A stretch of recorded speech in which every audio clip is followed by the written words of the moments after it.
അമ്മയുടെ ചരിത്ര പ്രാധാന്യമർഹിക്കുന്ന അയോധ്യ യാത്ര, ആധ്യാത്മിക യാത്ര കഴിഞ്ഞതാ ഇപ്പോൾ ഞങ്ങൾ അമൃതപുരിയിൽ എത്തിയിട്ടേ ഉള്ളൂ.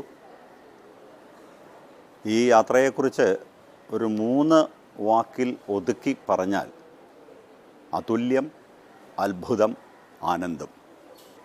എനിക്ക് തോന്നുന്നു ഒരു പക്ഷേ ഇങ്ങനെ 1200 പേരൊരു ട്രെയിനിൽ ഒന്നിച്ച് അമ്മയോടൊപ്പം, ഒരു ആധ്യാത്മിക ഗുരുവിനോടൊപ്പം, സദ്ഗുരുവായ അമ്മയോടൊപ്പം, ശ്രീമാതാ അമൃതാനന്ദമയി ദേവിയോടൊപ്പം ഇതേപോലെ ഒരു യാത്ര ഭൂതകാലത്തിൽ ഉണ്ടായിട്ടുണ്ടോ എന്നെനിക്കറിയില്ല.